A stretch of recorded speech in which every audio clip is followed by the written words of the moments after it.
She needs to tell us what really happened. Did she really try to convict them people on weed?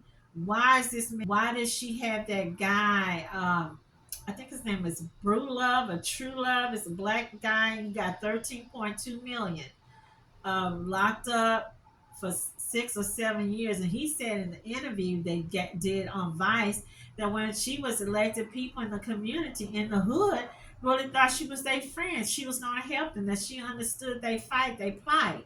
And that wasn't the case. That a quote, false accusation that Joe Biden is a racist. What's your response? I want to bring the conversation back to the broken criminal justice system that is disproportionately negatively impacting Black and brown people all across this country today. Now, Senator Harris says she's proud of her record as a prosecutor and that she'll be a prosecutor president, but I'm deeply concerned about this record. There are too many examples to cite, but she put over 1,500 people in jail for marijuana violations and then laughed about it when she was asked if she ever smoked marijuana. She blocked evidence. She blocked evidence that would have freed an innocent man from death row until the courts forced her to do so. She kept people in prison beyond their sentences to use them as cheap labor for the state of California. And she fought to keep cash bail system in place that impacts poor people in the worst kind of way. Thank you, Congresswoman. Senator Harris, your response. As the elected Attorney General of California, I did the work of significantly reforming the criminal justice system of a state of 40 million people, which became a national model for the work that needs to be done. And I am proud of that work. And I am proud of making a decision to not just give fancy speeches or be in a legislative body and give speeches on the floor, but actually doing the work of being in the position to use the power that I had to reform a system that is badly in need of reform. That is why we created initiatives that were about reentering former offenders and getting them counseling. It is why, and because I know that criminal justice system is so broken, that I am an advocate for what we need to do to not only decriminalize, but legalize marijuana in the United States. I want to bring Congresswoman Gabbard back in. Your response. The bottom line is, Senator Harris, when you are in a position to make a difference and an impact in these people's lives, you did not. And worse yet, in the case of those who are on death row, innocent people, you actually blocked evidence from being revealed that would have freed them until you were forced to do so. There is no excuse for that. And the people who suffered under your reign as prosecutor, you owe them an apology. Senator Harris. My entire career, I have been personally opposed to the death penalty, and that has never changed. And I dare anybody who is in a position to make that decision, to face the people I have faced, to say, I will not seek the death penalty. That is my background. That is my work. I am proud of it. I think you can judge people by when they are under fire, and it's not about some fancy opinion on a stage, but when they're in the position to actually make a decision, what do they do? When I was in the position of having to decide whether or not to seek a death penalty on cases I prosecuted, I made a very difficult decision that was not popular to not seek the death penalty. History shows that, and I am proud of those decisions. Senator Harris, thank you. Okay, so naysayers, haters, and what the streets are saying. Well, I already shared. She put black men away. She's not black. Her Jewish hubby, she married a Jew. This one's funny. She married a Jewish man, but she been dating black men for 30 years. When she got ready to get married, she married that old ugly ass Jewish man with them little weird looking strange kids. And I do not backpedal because I said what I said and I meant what I said. What I will say to that is that you gotta marry who's asking you to marry. If Montel Williams didn't ask that woman to marry him, she can't marry who didn't ask her. If Mr. Willie Brown didn't ask that woman to marry her, and I think that man was married. I don't know. I think I read or heard somewhere he was a married man, but they all out and about taking pictures, lovey-dovey and stuff, or he was estranged from his wife, one of the two. You can't marry somebody who didn't ask you to marry. If he didn't put the ring on, it's kind of like that story I shared with y'all at the gospel radio station. One of the two black men. One of the black men calling an older black man, talking about, I guess he was concerned about his daughter, granddaughter getting married. And he said, I'm really worried because I feel that a woman can do bad by herself. You don't need to have a man or be with a man and he can't do for you. And then the other guy made a comment, you got to get with who's knocking on your door. If they not knocking your door down to ask you for a date or to make you their wife, you got to go with who's trying to get with you, who's trying to do something for you. What do you look like as a woman on the freeway or the highway and your car goes on a flat? Are you at home and it's the middle of the night and somebody is messing with your door and you call Drake and you call Usher and they can't come, they won't come. I'm being messy. And you call a younger version of I don't know, her husband or Seinfeld or George Lopez or what, Jet Li or Bruce Lee. I mean, if Bruce Lee shows up first before Drake and Usher, I'm gonna go with Bruce Lee. If George Lopez show up before Drake and Usher or a young Billy D. Williams, I mean, what I look like? I'm a damsel in distress. I'm trying to get some help out here, you guys. That's how I see it. But yeah. And hey, if he happens to be something else, again, you gotta go with who's trying to get with you, who's trying to do for you, who's uh, got your best interests, who's showing you some love and warmth, and and also who can probably help you uh, pay some bills. You don't want to come home to a house with no food in the icebox. Turn the light on, the lights not on. The Remco man, the renter center's coming to repo the bedroom, repo the living room set, repo the TV. I mean, you need somebody gonna be able to help with them bills. Maybe the Jewish guy, he might don't have it in the looks department, but he got it, in the personality department, in the finance department. You gotta go what you gotta go with. But yeah, I'm being messy. Y'all being messy. Okay, so here, we already talking about she's not black. The lady's obviously black. I already shared with you. Anybody, and that's your founding fathers put that. Okay, they the ones said that. So when I see all these white women, Mexican women telling their kids, "You're not black. You're not black. You biracial. You multi. If your daddy black, you black. I don't care if your mama black and your daddy white. You still black. Well, I mean, what are you gonna be? Your founding fathers put that in effect. So y'all mad at somebody? You need to go dig George Washington and Thomas Jefferson and Andrew Jackson. You need to dig these people up, okay? JP Vance talking about the cats. Talking about his mom, his grandma raised him. The dude is talking on all sides of his mouth. Nothing I hate more than a double snake, two-tongue force pick snake. Um, he told the people in our interview that he was a Mitch Romney kind of guy. He said Trump was a Hitler. Who is advising Trump? I mean, I would have never picked that JD Vance. I saw Nick Fuentes with his little racist, corny, nerdy butt talking about the man, wife, and the kids got Indian names. I saw this YouTuber and he had the receipts. I mean, and I'm not going to play his video. I'll just show the picture you want to see. You can go on his page. He's called Tennessee Brando. And there was another guy. I mean, he had the receipts. I mean, he had just several videos of this JD Vance just double talking. I mean, just straight up double talking. I saw people were even talking about his wife. They're going to make her a trad wife, whatever that is. The lady looked like a deer caught in the headlights when she came on stage at their conference to speak. Her hair was all over the place, all up in her face. I think they said she's 39. I'm not being messy. I'm just keeping it real. The woman look like she's in her late 40s or 50s. She does not look 39. She look much older. I don't know if he's on Ozempic or something because it looked like he used to be a chunky guy. He lost a lot of weight.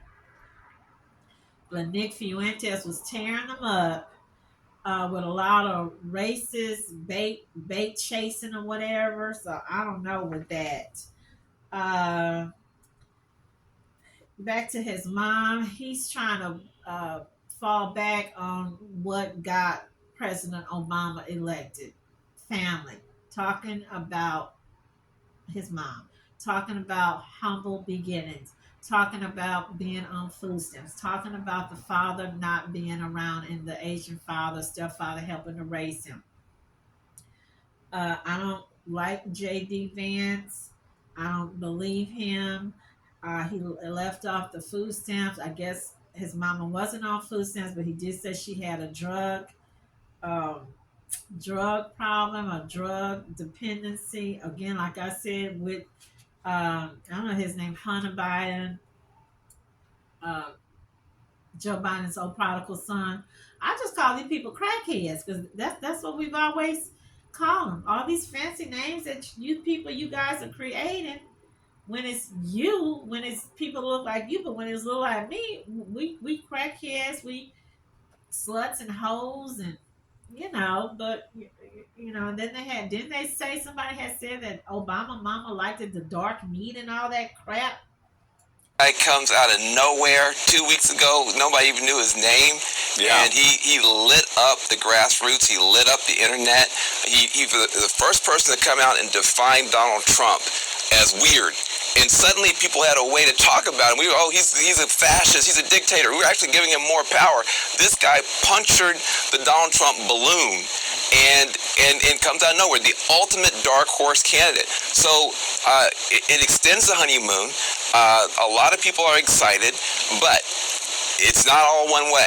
You do have the other side of this thing, which is, first of all, what worries me is you see a lot of relief from the conservatives. They were scared of Josh Shapiro. They were scared of a Mark Kelly. They thought that would help define Kamala more to the middle. You see a lot of rejoicing on the right. That's not good. Look, you've now got a 24, 48-hour window to define this guy. And you already know the Republicans are going to say, he's far left, etc. But what he actually is something new. He's a positive populist. He's a populist. He's an up with the people guy. He's an everyday guy. He's not an elite. He's not a coastal elite at all. But he's a positive populist. The problem with the J.D. Vance, the problem with the Donald Trump, they call themselves populists, but they're negative populists. Why are they for the people? Because they're mad at the transgender people. They're mad at the left. They're mad at this. They're mad at that. This guy's not mad at anybody. He likes everybody. He loves everybody. He just wants people to be able to see a doctor when they're sick, to be able to send their kids to a good school, to be able to have a country that works well together. So he's a populist, but he's positive. I think that's going to be very, very difficult for the Republicans to deal with, because when they try to paint him as some crazy extremist, he doesn't come across that way at all. He is known for things like signing universal school meals bill into fruition, and also he is a veteran, a gun owner. He points out, a hunter, a father. He also put into place a historic gun safety measure into law in his state. He is also known as a progressive, and so there are a lot of people talking about what this ticket was going to look like, and it looks like we are getting reporting now from our Jeff Zeleny, from our John King, that indeed Tim Walz has been the person picked. The governor of Minnesota will likely be her vice presidential candidate. John King, Jeff Zeleny, JB Gangel, MJ Lee, all on this reporting from 4 sources. I believe we have John King walking into frame right now. Since you are the one with us, John, we will go to you first with this pick, the why and what it means. Well, the why is going to be comfort level. The why is going to be that Harris believes this is a good governing partner. And the interesting conversation is going to be, again, if you look in the rearview mirror, history tells us you can't find a lot of data that says vice presidential picks are decisive when it comes to the election. So what is Vice President Harris looking to do here? Number 1, a governing partner. Number 2, a progressive Democrat. What is the Trump campaign saying? That she's, quote unquote, dangerously liberal. What will Governor Walz say? You mean a liberal who has his state guarantee abortion rights for women, a liberal who has his state feed young poor children who aren't getting meals, to make the argument that progressive government works at a time when a lot of people are disillusioned in their government. Have a vulnerability in the response to the protests and riots that we saw in Minnesota. The bipartisan Minnesota Senate report found that Walz and the Minneapolis mayor failed to realize the seriousness of the riots and failed to act in a timely manner to confront rioters with necessary force. I also want you to listen to something that J.D. Vance had to say about this very thing this morning. They make an interesting tag team because, of course, Tim Walz allowed rioters to burn down Minneapolis in the summer of 2020, and then the few who got caught, Kamala Harris helped bail them out of jail. So it is more instructive for what it says about Kamala Harris that she doesn't care about the border, she doesn't care about crime, she doesn't care about American energy, and most importantly, she doesn't care about the Americans who have been made to suffer under those policies. What is your response to that line of questioning specifically related to the response in Minnesota? Well, listen, Governor Walz has spoken to this, and he'll continue to speak to it. Obviously, that was an unprecedented situation, and I think on balance, he handled that as well as we could. It was a moving event. By the way, much better than Donald Trump, who basically incited Americans, didn't bring us together, and threatened to bring in the military, number one. Number two, every time I hear J.D. Vance, he does remind me of someone, which is kind of, I think, endemic of this modern Republican Party. Their talking points, what they say, they're only used to being in their own little soft, protected, cuddly bubble of Fox News and Sinclair Broadcasting and these other outlets. And so the things they say don't comport with the things Americans believe, or I think who Americans are going to see Kamala Harris as. Energy, America's obviously, succeeding on all fronts. In terms of energy production. And she's going to double down on that, kind of an all of the above as we make that important transition to alternative energy. So, I think J.D. Vance is someone who's a flawed messenger. And I'm excited both about what Tim Walz is going to be able to do to support Kamala Harris when they campaign together and separately, but also that matchup for people, because this choice, it does say something about Kamala Harris and Donald Trump in terms of all the people in their party. Who could they have picked? Going to win. That's the name of the game. Who's going to win?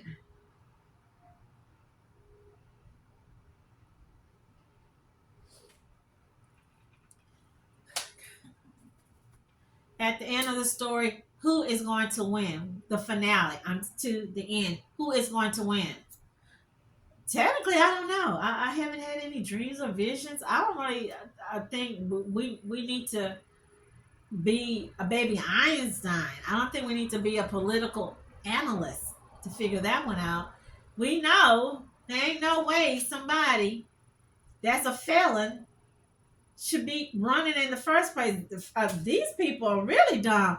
Y'all didn't have somebody better that could have been running on the Republican side other than Donald Trump? No. Kamala will win. Donald Trump people, I don't know, they might try to act a fool again like they did the last time, and guess what? Capitol Hill police, Eugene, and them dudes, they will be waiting for them, and hopefully they do them like they would have done if it was been reversed, because I know they would have had held back, restrained themselves if that would have been Black Lives Matter or New Black Panther Party breaking down Capitol Hill, going to Nancy Pelosi, taking her computers, getting in her tub, knocking stuff down, fighting. They wouldn't have been no restraint. These guys would have unloaded their whole clip on these folks. When they shot that woman down, they would have kept shooting. They wouldn't have stopped shooting to aid and give help or whatever, respiratory CPR. They would just kept on. What do people need to ask our AKAs, the supporters? Y'all need to ask what she's gonna do, because I'm gonna let you know what I'm gonna do. A war happened. Y'all need help. You need to send our people, these same black men that she basically high-tech lynched, to Israel, to Ukraine, to Russia, because there's going to be some type. They're probably not going to call it a war, but there will be something. And all these chocolate people, these people that she high tech lynched. Don't let me forget. I want to say something about her daddy. They need to say, we're not going, old girl. You better ask these people that you done brought all these people over here. All these people y'all bringing over here. I don't know why English haven't been made the language, because it should be the national language. I don't understand how somebody way in Africa and they put down African people so bad. It's horrible. Some people speaking 4 and 5 languages, including English. They're nowhere near walking, swimming distance to United States, to Texas, to New Mexico, to Arizona. But we have people that's in walking distance, swimming distance, and some of them have been here 5 years, 10 years, 20 years, and still do not speak English. And really, according to one of my brother-in-laws, he's Puerto Rican, and I think he's Puerto Rican, El Salvadorian. He's Puerto Rican. He's Puerto Rican is something. He's El Salvadorian or Honduras. And two of his brothers left. One left Dallas and one left, I think, Austin, and they moved back, I guess, wherever they're from. But they still have their businesses, got people running their businesses. And so he was saying, it's a game, it's a lick, it's a con game. He said because what he noticed, because one of his sisters don't speak, and everybody be like, she's lazy, she's sorry, she's trifling. You don't speak, you know. He said there's no reason for a person to learn to speak English. Why? You can go to the doctor's office, you got someone to translate. You can go to any of the grocery stores, you got someone to translate. You can go to the furniture store. You can go to the restaurant. And when I thought about it, when he said that, of course, like I said, with the utility, because the utility company wanted to put stuff in English and Spanish. And who brought that law? Who made that law? George Bush, not the young W. Bush, but his pappy put that into law, put that into effect, making all government agencies have their forms in English and Spanish. Took mother-in-law a couple months ago to one of the health clinics in a historically black neighborhood. It used to be historically black.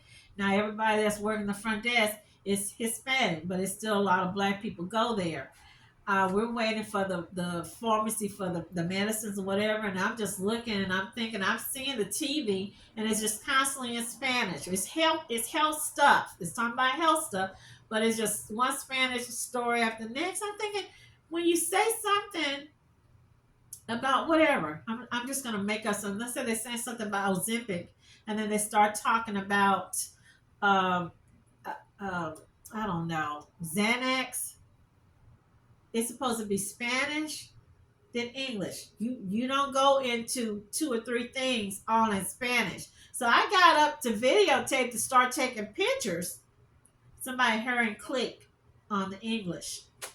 Again, like I said, it was a historically black clinic, because there's a lady's picture on it, biggest day, black lady's picture on who started the clinic. When we used to go, everybody that working, and when you in and when you check in was black. Not everybody when you enter is all Hispanic. Don't get me started. Do not get me started. So yeah, y'all go ahead and y'all do what y'all want to do. But at the end, this man, he decides. He makes decisions. So let's move away from, let's say Kamala don't get it and Donald Trump get it, which I really don't see it happening. Let's follow on with some of the psychics, tarot card readers, empaths said in a previous reading. And they said that someone, and they really was saying Donald Trump was not going to make it. So let's say he gets in office. I don't think he'll be able to finish. I don't know if something will happen again. And this thing, if this is really real that happened and it wasn't a hoax, the next time it will really be real. And this was a warning. And I almost feel like it was like the mark of the beast. You remember when Hillary came to Austin and that motorcycle cop died or got killed? What happened to her race? She lost. She, and that's what I think. That's what this omen is. And that was one of Donald Trump, that was one of their people, wasn't it? That guy was a Republican, wasn't he? Young, weird, nerdy looking, strange guy. I don't know. But hey, you guys, that's my video. Tell me how I did, what you think.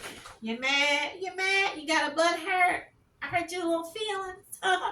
No, you guys, your girl, I know, I know pretty sure I will not be voting. Y'all don't you can't play me. You can't play me. You can't bully me. You can't threaten me. Okay? Because I'm like Camille. I think I'm one of these people. When I get pushed against a wall, I get meaner than a rattlesnake. I get crazy. I get like a little sheep werewolf. When our people was doing what they were doing, when we were building towns, cities, buying up property, buying up houses, building houses, we wasn't voting. When Harriet Tubman was doing what she was doing, she wasn't voting. When Coretta Scott was doing what she was doing, merely Mrs. Eggers was doing what she was doing, when Fannie Lou Hamer was doing what she was doing, they were not voting. Everybody, yeah, I think if you could vote, yes.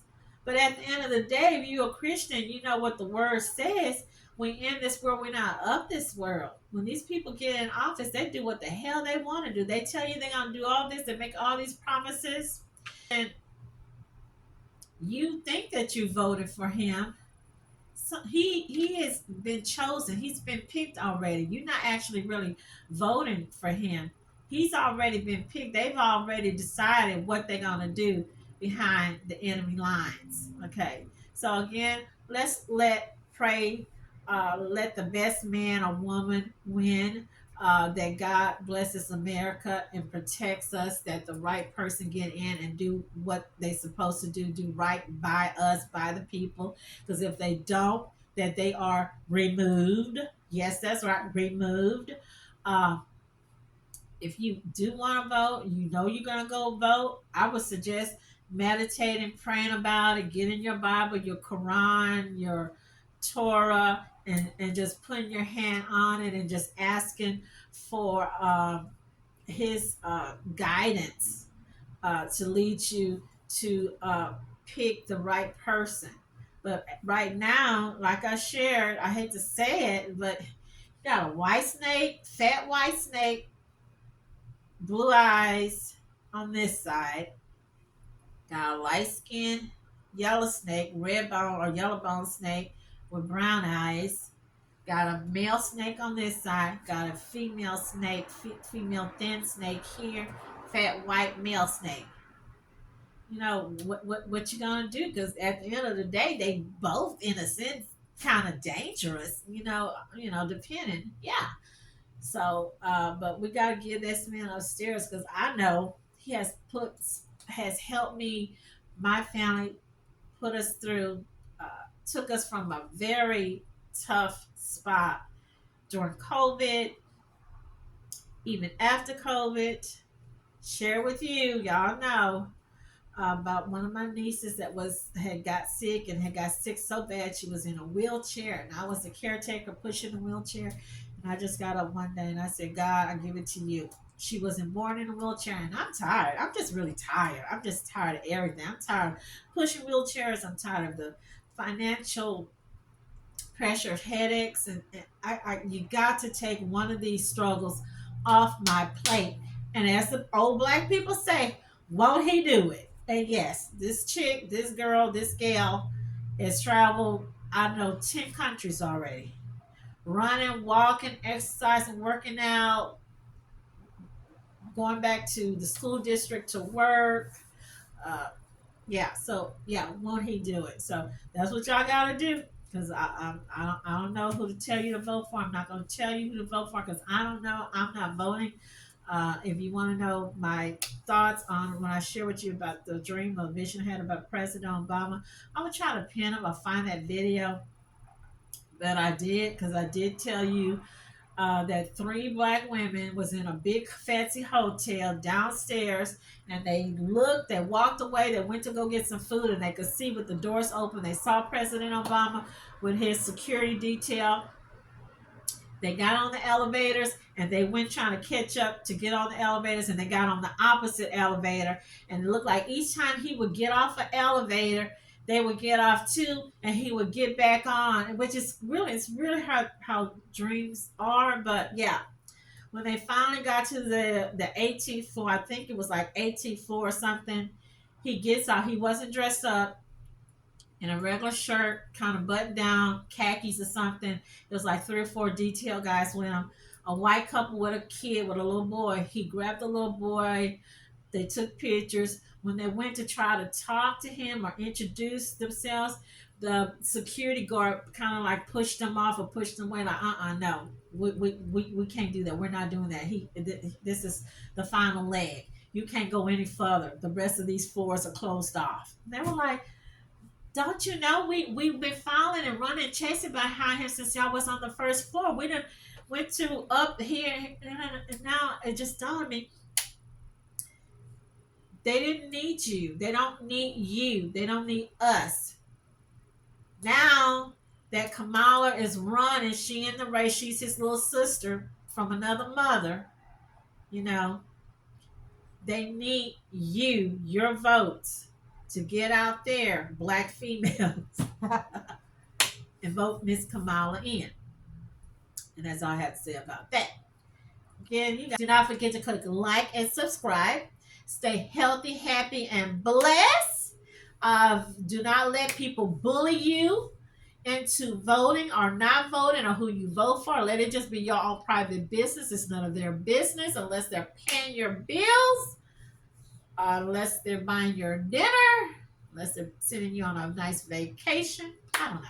Hey, whatever. But again, I want to thank you for joining me at What Else? Maria Loves to Talk. Thank you.